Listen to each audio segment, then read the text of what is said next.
Hey gang, this here's old Cowboy Dave, and we're just happy to be with you guys this evening here on this beautiful day in southern Texas. Tonight we're reading a story about this musician kid who's kind of spoiled. However, we'll let it go for now. I'll tell you the remarkable story of Farkle McBride. Now, old Farkle, he had this thing going on. He was a prodigy. You probably don't know what that means. I'm not sure I do either, but I think it means he was really good at what he did. Anyway, no matter what instrument poor McFarkle tried, whether it was strumming or blowing or drumming or bowling, his musical passions were unsatisfied. Cowboy Dave, can you show us the pictures? I think the kids would Pictures, like yeah. Here he is. Here's old Farkle McBride. Wow. Notice he's got a big head. So, that's so y'all can see him good. All right, so old Farkle, when he was 3 years old, he was a freckled, bony, thin little kid. He astonished his friends and his family alike by playing a superb violin. I don't know why any cowboy would want to play a violin, however. Can you show us the picture again? Well, I have a picture. You see him up here, and his parents are there looking up the stairs, and he's up there playing on his violin. Cowboys and violins, I don't know. Anyway, here we go. Anyway, his violin went, it says here, went reedly-dee, deedly-dee, deedly-dee-dee, with all the strings at his side. Reedly-dee, reedly-dee, deedly-dee-dee, the remarkable. See, the young man actually made it to a concert. You see him there, a little kid, 3-year-old. Unbelievably talented. But when this boy was 4, he played that violin no more. In spite of his parents' beseeching, he shattered the records he used to adore. He smashed up the resin, ripped up every score. He threw his fiddle down on the floor and he shouted, "Enough of your screeching old violin, ain't doing you no more." This kid needed a spanking. I mean, you just don't go throw violins on the floor and break them up without. Anyway, when Farkle was 5, his methodical gift once again bore rhapsodial fruit. Rhapsodial? Ask your mom to look that up for you. The woodwinds inspired his spirits to lift, and he gradually mastered the flute. A Rudy toot. There's a picture of him playing the flute. That bird actually likes the music, singing too. Well, sir, he went roodly-tee, toodly-tee, toodly-too. With all of the winds at his side, he played in his big old concert again. The remarkable Farley McBride. There he is in the concert. Good old Farkle. Farkle. McFarkle. So then he gets tired of the flute. This boy has problems. But at 6, Farkle flung his flute in the lake. Notwithstanding its lyrical trill, that's a musical term, he stamped on the dock till you'd think it would break. That's it, he exclaimed, "Of it all I can take. That tootling gives me a brutal headache. It's so wimpy and whiny and shrill." So there's a couple of fish chasing after his flute, which he done tossed in the lake. Well, down here in Texas, we don't play flutes. We play guitars, but he didn't have any guitar because they don't have guitars in concerts anyway, I don't think. But when Farkle was 7, there was a different sound. He rekindled his musical flame.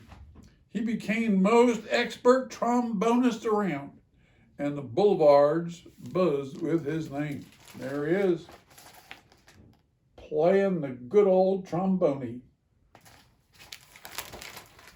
All right, what's next? What did Farkle do next? He went boom, petty, petty, petty, doom, doom, doom, with all the brass at his side. Boom, petty, petty, doom, doom, petty, doom, the remarkable old Farley McBride. There he is, playing with a bunch of old codgers here. Now, these folks are old. You can see they're kind of bald and so forth, wearing glasses.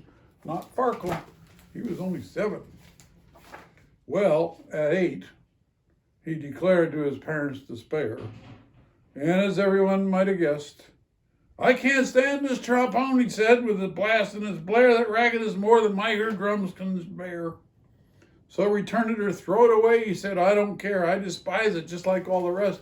And the dude goes and throws the trombone in the trash can. Man, he could at least put it in his saddlebag and took it up and serenaded the cows. They would have liked it.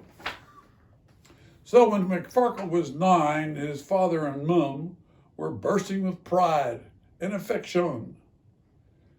For Farkle learned the xylophone. I don't know what this word is. It's XYLO phone.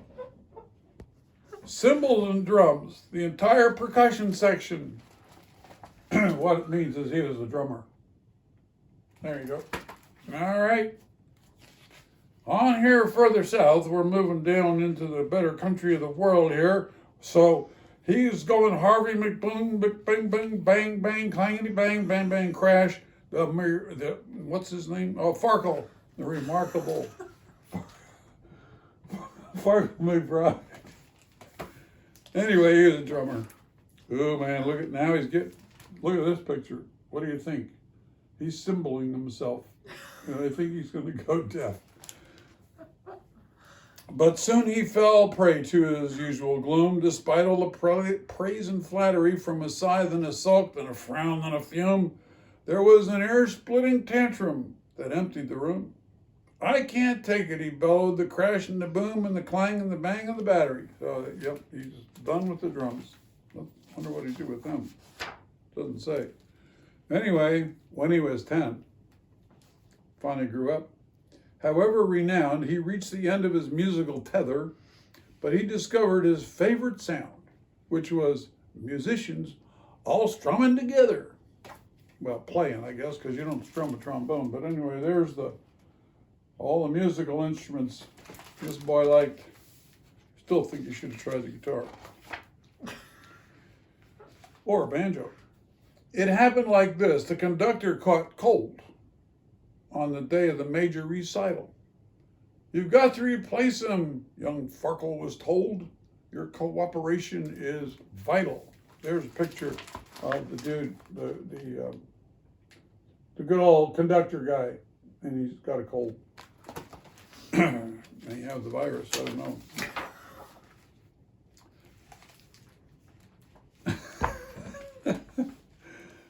So he took the baton and he gave the downbeat, and kaboom, the foundations were shaken by glorious music, bombastic and sweet, that filled up the hall and spilled into the street. Spilled into the street. That's an interesting term. Okay, music that brought the whole crowd to its feet from the instruments he had forsaken. They went reedly-dee, toodly-roodly, voomly-pang.